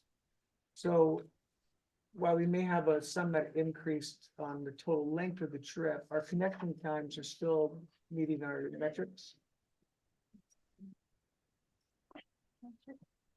Transfers. Yes, I don't have the exact numbers, but they have been meeting the metrics. I think we wanted those to be about 80% at the time. And at our transfer locations, so like Monterey Transit Plaza, Sand City Station, Salinas Transit Center, Marina Transit Exchange, Carmel Rancho, they are generally meeting those time transfers. And this was the same time we put in place the $2 for 2-hour pricing. Right, yeah, that happened right about the time that the Better Bus Network started. Because some passengers would have to make transfers and it would be more expensive under the higher fare structure. And I know we've played the metric before, but when we instituted that, we were seeing definitely a large increase of people using those transfers, right? Do you remember what that was? Yeah, so that's in the report. I don't remember what page number it is. Did I miss that? It's already in the report. I'm sorry. Yeah. Then I withdraw that one. I read it. I remember it now. Transfers are being used. Thank you for the updates. I really liked it. I've used this a few times for personal use and was just amazed how quick I got to Salinas. Super easy, $2. Well, and we have to say, and I want to say congratulations to the city of King, because I know in the South County circulators, they were one of the cities that was rapidly, able to implement this. So Director Labar, thank you so much for that. Thank you. And Director Shirley? Yeah, Michelle and Emma, thank you for your report. I appreciate it. In the staff report, under what's next, you said to fully meet the objective, the remaining South County fixed route circulators must be implemented line 47 Hartnell Alice South campus. So would that bus line get students directly to the Hartnell campus once that's implemented? Yeah, so we did operate this before the pandemic. It was Hartnell main campus to the East campus. And that was one of them that we cut because, school was virtual for a large part of that. And then we had the staffing issues. We didn't have enough coach operators. So we're reevaluating that now that staffing is up. It'll be ready. That should come back in the fall when school starts again. Thank you. Director Pacheco? I don't think, I'm saying this more for my mental health than anything, and because I know all of us support this, but all people deserve quality service, no matter poor, middle class, or rich. They all need to get to work in a timely fashion. They all don't need to wait for hours upon hours to get to their job on time. I'm saying that for me, and I think we all agree with that, and we all need to be treated with pride, dignity, and a good quality of life. And I just think those that are listening, whoever it may be, needs to understand this board. I would assume, and I believe, are under the same goals and plans, or else this plan wouldn't have came forth. So I'm more saying that for me than you, but I just think I was just kind of offended by those kind of comments on a personal level. So thank you. Thank you, Director Pacheco, and so were we, but you know, I think there's, you know, I think we have enough data and evidence on this board to ensure that, you know, what we're looking at is really beyond just obviously for our lower income folks, but for everyone, right? Transit is supposed to be available for everyone when it's needed. And so thank you for saying that. Director Barrera? Yes, well, I want to thank Ms. Patel as well for the report. And my question is on the what's next. You know, we're always talking about better areas for our bus stops. How do you think we're doing as far as bus stops? I know from time to time I just see a couple of seats. Like I'm thinking about Veranda, for example. How are those working out, and where are we at making it more accessible? And I think we're doing a great job, but we're always wanting to improve. So how do you see us in that capacity? That's a loaded question. This came up in our operations committee meeting last month, as accessibility, ADA compliance and all that. It's something that we need to look into. I will say that going back to our Title VI program, we do have service standards that help us direct these resources. So when to put in a bench, when to put in a shelter, it's based on ridership usage at those individual locations. And that's what we look at when making the decisions, as long also with space constraints.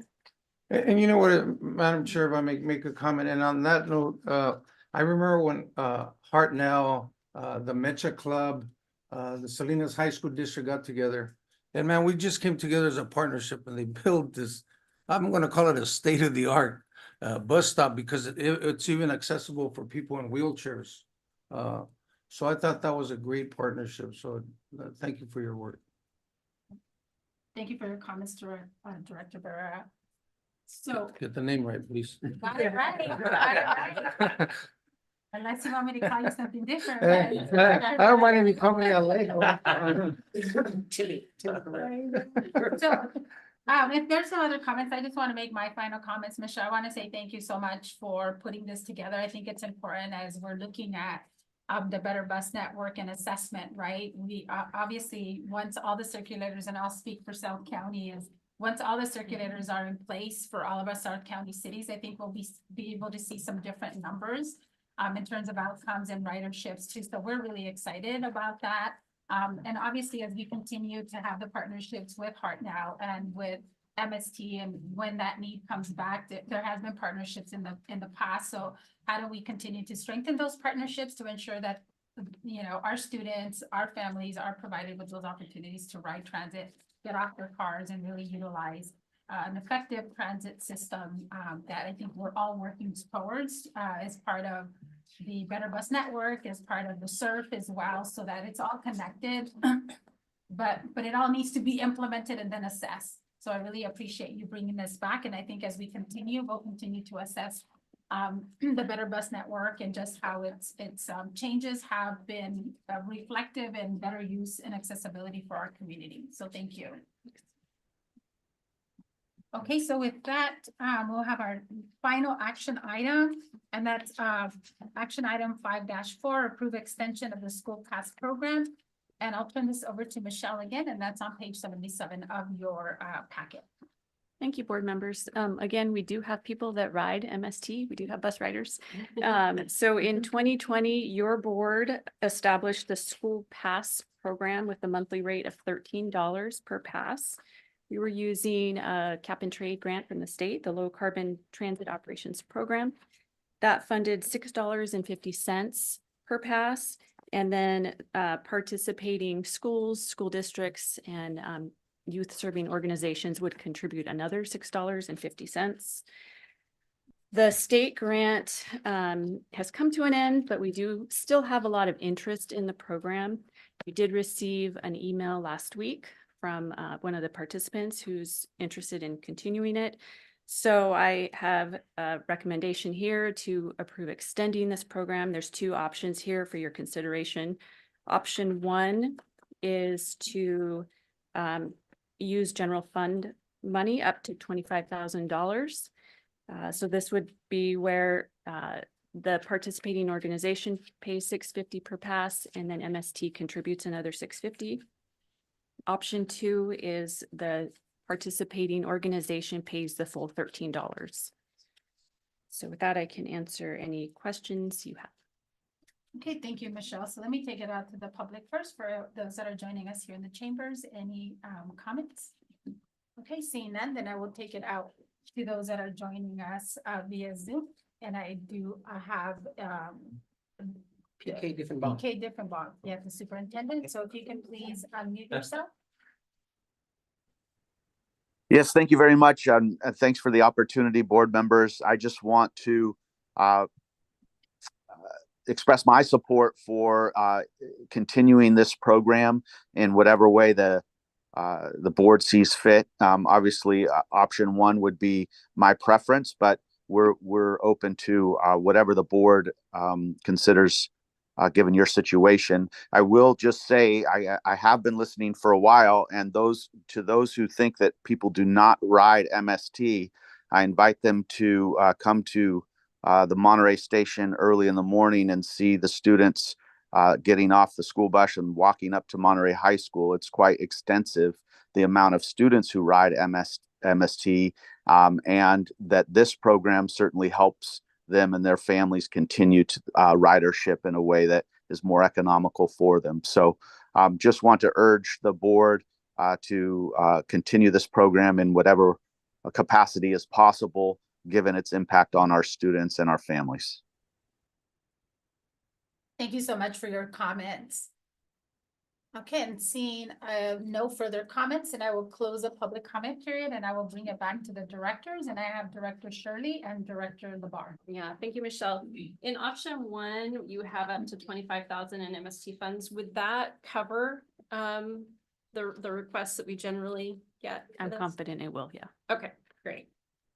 I think well, I'm in support of option 1, and I think supporting students with these bus passes. I mean, it's sort of a marketing ploy for us. Once you become a rider when you're young, then you get your friends to ride and your family to ride. And I think that I see a lot of students who are getting their driver's licenses later, and they need that ability to travel on the bus, and they use it. So I'm in support.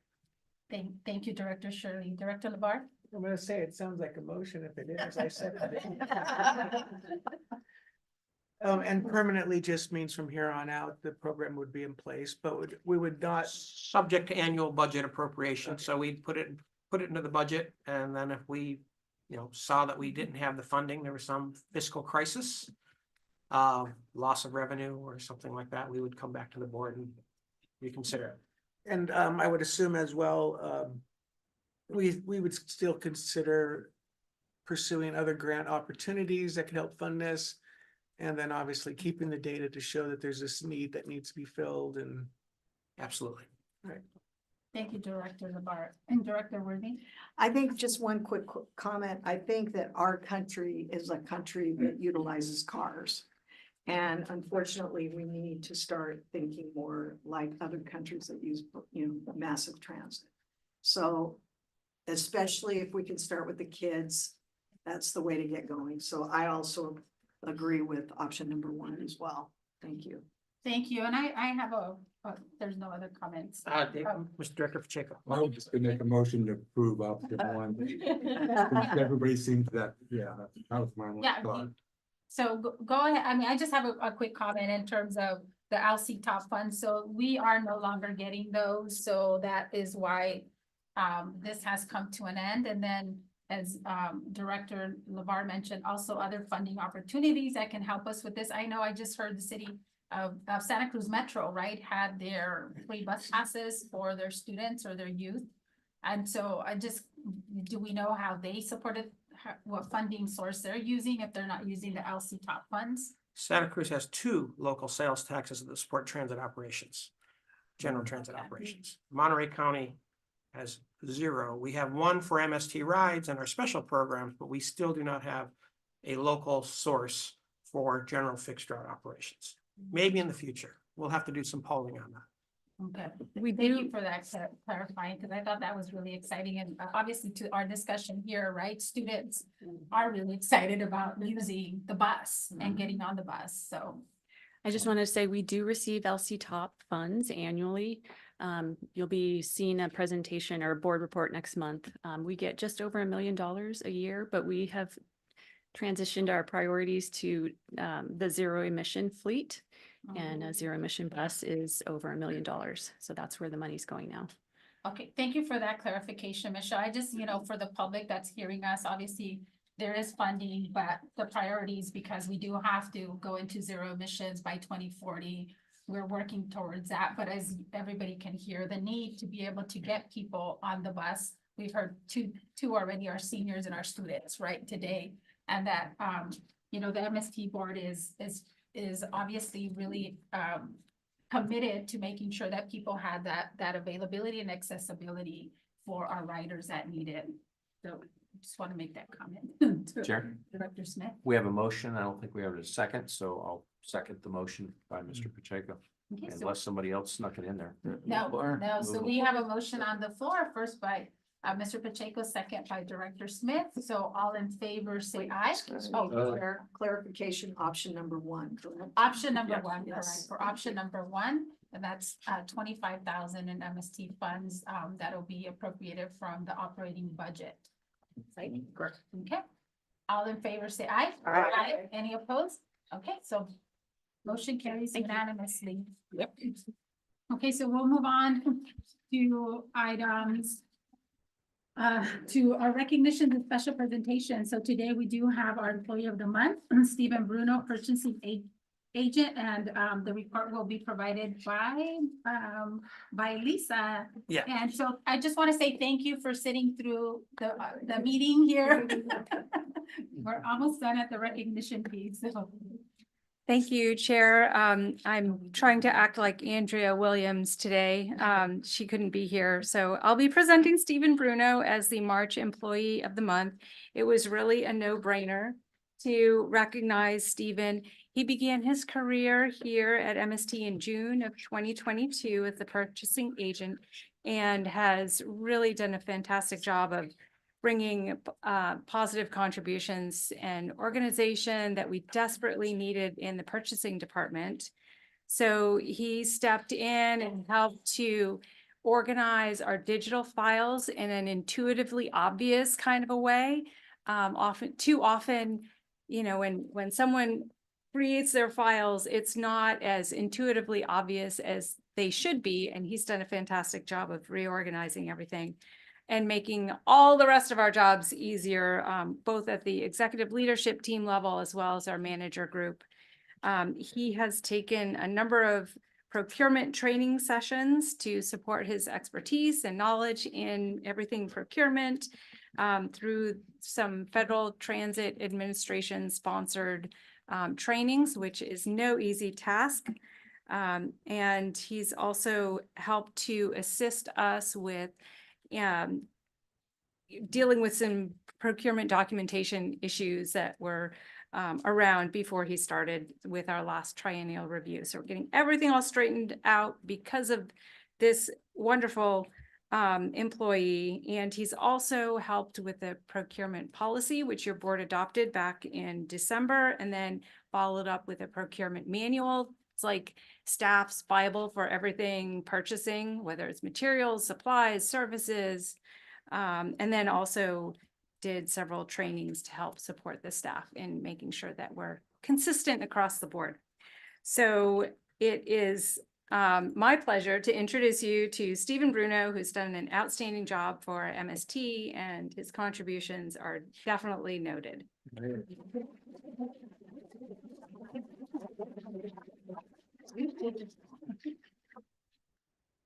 Good morning, members of the board. I'd like to take a moment to express my gratitude for this recognition. I'd like to thank my manager, Andrea, the executive leadership team, and all of my colleagues here at MST for their guidance, support, and collaboration. Being a part of this incredible team has been an amazing experience, and I appreciate the opportunities that MST has to offer its employees.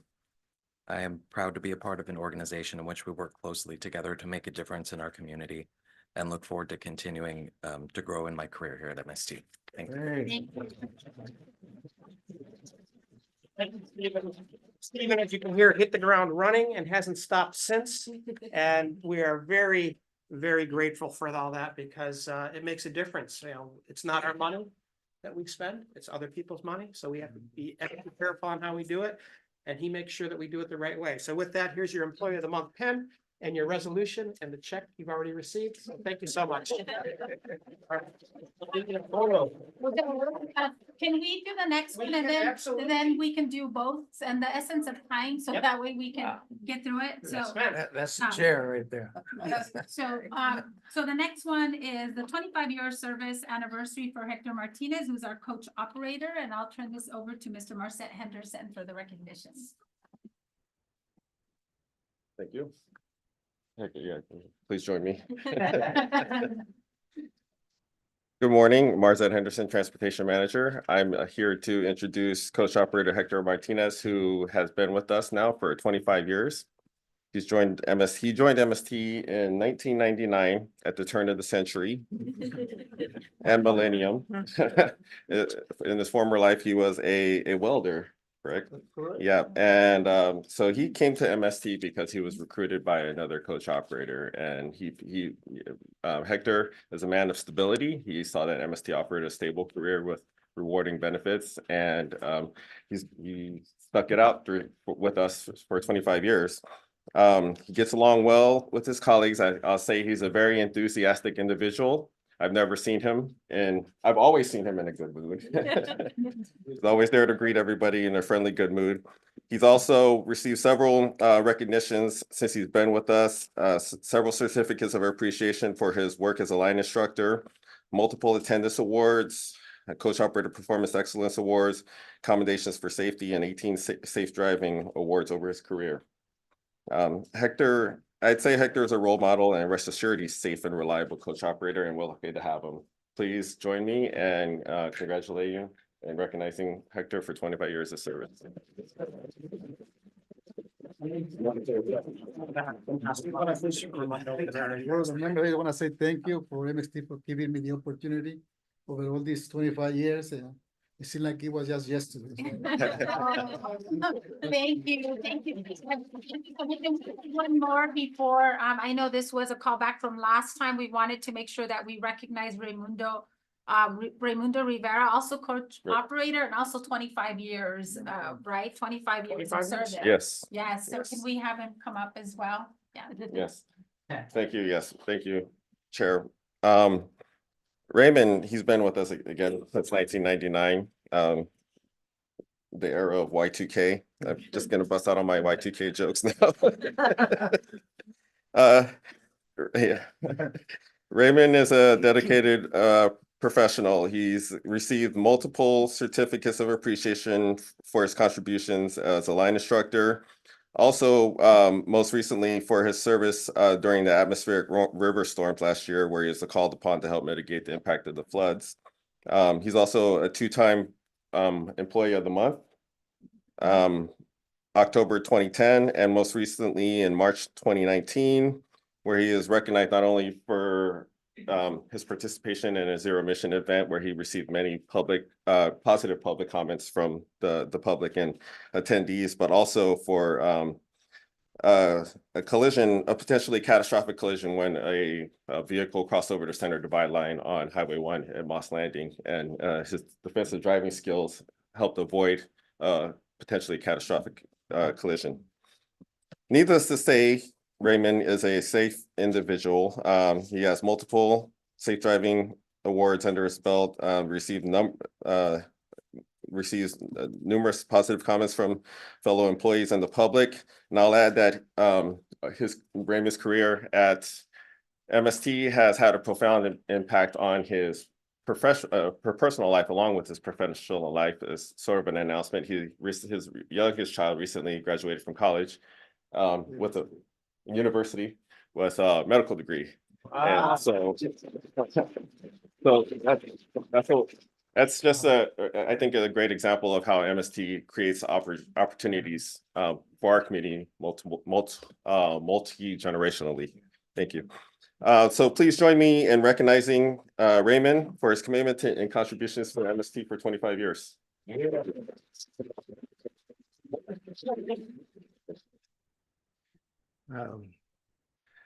Hello, members of the board, and I just want to be thankful for this moment. Thank God for accomplish my goals, and I believe that we are here for a reason to accomplish, and just to help other people, right? And I did mine with my family, so I'm still going, and I was so happy to help, when all this chaos that we have in the past, to be able to help other people. So I'm happy to be part of that. This company, thankful for that. So, thank you.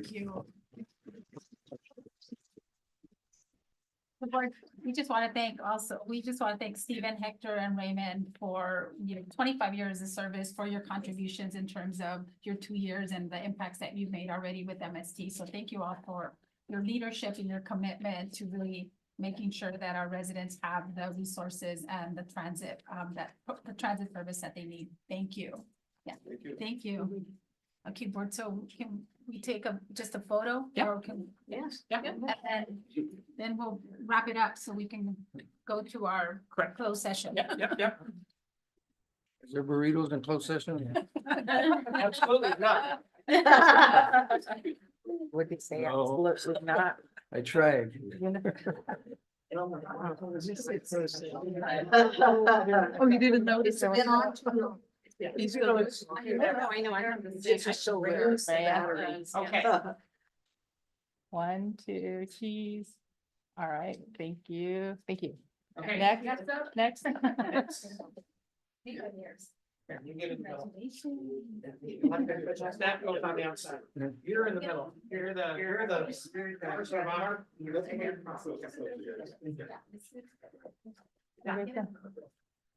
There we go. 50 years taller.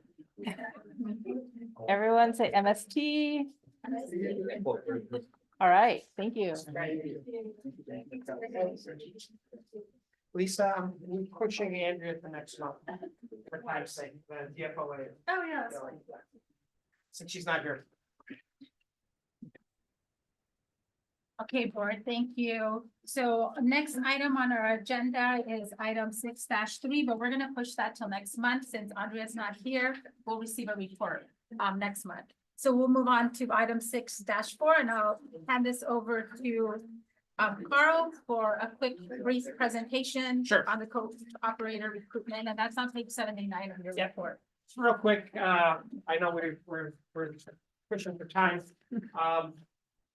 As you saw in multiple news stories, TV, press, and I still hearing to this day, we had a record class, 23 individuals start. That didn't happen on accident. That happened with a group of staff. There were, I believe, 18 of them in total that we wanted to recognize. We're not going to do them all here today, given the time, but a number of them are here. Tim, Paul, Sherman, Kelly, and Deanna, and Akuyo, and Sanjay. Stand up. Norman, Marzette as well. Jason, stand up. We a year ago, February, sat down as a team when we saw that this what we had been doing just was not working anymore. We were not able to get enough drivers. We were not able to implement the Butter Bus Network as your board envisioned. This group, among others, totaled 18. Not all of them could be here. The training staff is all out on the course with this new class. We broke the whole system down and said, we're going to start over. And we changed every aspect of how we interview, how we recruit, how we drug test, how we do our applicants, and the hiring and onboarding. The whole thing changed so that we could get more people through the process faster. And if it wasn't for the efforts of these people, I don't think we'd be in the position that we're in today.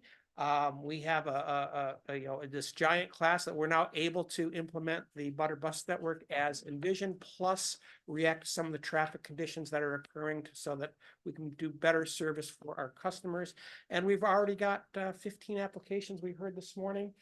10 to 15 applications for next April's class. So we're continuing. We're not going to let us get behind. We're keeping the pedal to the metal. And I just wanted to thank all these folks. I have all these certificates. We're not going to go through them all today. Things took a little longer than I had hoped. We'll get you all your certificates and we'll have some pizza and celebrate in the coming weeks. Thank you so much. Thank you.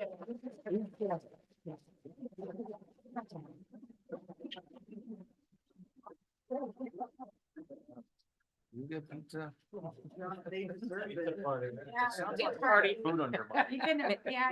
Alejo, Thank no you so much pizza. again. Thank you to each one of you that contributed to making this a historic, right, for MST. So we really appreciate that. Great. So thank you very much. Thank you, Carl. So we'll move on to our next items on the agenda, which is reports and information. You have those before you, 7-1 to 7-5, unless there's any questions. Directors, you can meet directly with each of those individuals for those reports. I do just a quick comment on the correspondence that came in. I want to thank the Chang family for acknowledging the care of our MST riders that provided to their mother. Since then she has passed away, but they did send us a really nice card thanking our MST drivers for this service. So we'll move on to. Chair, Yeah. just on the executive director's report, just two issues. One, obviously, Measure Q that we're talking about today. Looking at 4 years from now, 2028, the next presidential election, just something for us to consider, because that'll come sooner than we know. And the other was just the other big happening in Seaside was that the state legislature approved the budget for the new Seaside courthouse. So I want to make sure that the court is talking to our executive director, because so many people rely on transit to get to the court, especially the family law court. Restraining orders, child custody, child support, all those types of cases will happen out of that new Seaside courthouse. So I just want to make sure the court hasn't reached out to you yet, that we're talking to them about future transit at that new location. Okay, I have my planning staff here. If they haven't reached out yet, we'll be reaching out to them, and you'll be glad to know we are under contract with the consulting team, some of whom who worked on the original Measure Q task to do opinion polling and research, and we'll be starting to report back to your board the outcome of that for a future ballot measure. So the things are in the works from an MST staff perspective. We'll take it as far as we can until we have to step back or. Yeah, trust me, I'm over my greenfield grievance against the court. There's a new courthouse, we got the money before the big deficit happening this year. That was a great thing that 154 million was allocated for. We'll get folks there. Thank you so much. So then on those board comments and referrals, thank you for making those comments, Director Alejo. Those were noted. Any other comments before we move on to our closed session item? Okay, so we'll move on then to our closed session item. So at this time, we have closed session item 10-1, conference with legal counsel under 54956.9B2, existing litigation, Maria Arevalo Martinez, Jorge Luis Razo, Executive Facility Services, Monterey Superior Court, and case number 24CV000557. So at this time, our directors will recess to closed session, and we'll come back to adjourn our meeting. Public comment. Public comment on closed session items? Okay, seeing any from our chambers, seeing none. Any of those that are joining us via Zoom? Okay, seeing none, then we will recess to closed session and come back for adjournment. Thank you. You guys got the money right at the right time. Had it been this year, they probably want to give you that money.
We're coming back from closed session, so I'll turn it over to our legal counsel for a report out.